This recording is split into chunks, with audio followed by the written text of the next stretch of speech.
Global super league সামনে রেখে মিরপুরে দ্বিতীয় দিনের মতো অনুশীলন করেছে রংপুর রাইডার্স। নিজের সেরাটা দিয়ে জাতীয় দলে ফেরার পথ সহজ করতে চান এই আসরে রংপুরের জার্সিতে খেলা আফিফ হোসেন। আর মেন্টর মোহাম্মদ রফিক রংপুরের দেশের বাইরে টুর্নামেন্টে অংশগ্রহণকে দেখছেন অন্য ক্লাবগুলোর জন্য সুযোগ হিসেবে। জাতীয় দলে ওয়ানডে ফরম্যাটে আপাতত কোনো অ্যাসাইনমেন্ট নেই। টেস্ট খেলতে ওয়েস্ট ইন্ডিজের টাইগাররা। তারপরও হোম অফ ক্রিকেটে দেখা গেল লাল সবুজ জার্সির ক্রিকেটারদের অনুশীলন। দলটি রংপুর রাইডার্স। জুলাই অভ্যুত্থানের স্মৃতি নিয়ে জার্সিতে এসেছে পরিবর্তন। বিপ্লব গায়ে জড়িয়ে যেন বেশ উজ্জীবিত রাইডার্স বাহিনী।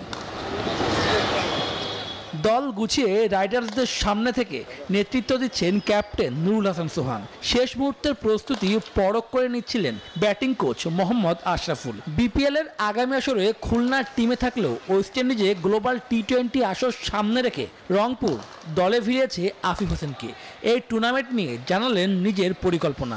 রংপুর রাইডার্স আমাদের এরকম একটা অপরচুনিটি প্রোভাইড করতেছে, তো এরকম অপরচুনিটি তো সবসময় আসে না, তো আশা থাকবে রংপুর রাইডার্সের হয়ে যেতে ভালো করতে পারে। রংপুর ক্যাপ্টেন সোহানকে নিয়েও কথা বলেন আফিফ। সোহান ভাইয়ের সাথে আসলে শুধু এখন যে ফার্স্ট টাইম খেলা এটা না, আমরা অনেক টিমে এর আগেও খেলেছি, তো অবশ্যই ক্যাপ্টেন হিসেবে অনেক ভালো দেখেই সে ক্যাপ্টেন্সি করে সব। আন্তর্জাতিক টুর্নামেন্টে ক্লাব হিসেবে রংপুরের অংশগ্রহণকে অন্যদের পাথেয় হিসেবে দেখছেন রাইডার্স মেন্টর মোহাম্মদ রফিক। বাংলাদেশে যেন এই যাওয়া শিখলো, এটি কিন্তু একটা ভালো পজিটিভ সাইড। তা আমি মনে করি এই যাওয়া শিখলো, দেখা যায় এখন টিম যাচ্ছে, ভবিষ্যতে দেখা যায় এইসব প্লেয়ারগুলো যদি ভালো খেলে, দেখা যায় ওদের যে টুর্নামেন্টগুলো হয়, দেখা যায় বাংলাদেশে অনেক প্লেয়ার ডাকবে এবং টানবে। তা আমি মনে করি এটা একটা খুব ভালো পজিটিভ সাইড। 26 নভেম্বর শুরু হওয়ার টুর্নামেন্টে রংপুর ছাড়াও অংশ নেবে স্বাগতিক গায়ানা অ্যামাজন ওয়ারিয়ার্স, ইংল্যান্ডের হ্যাম্পশায়ার, পাকিস্তানের লাহোর কালান্ডার্স ও অস্ট্রেলিয়ার ভিক্টোরিয়া।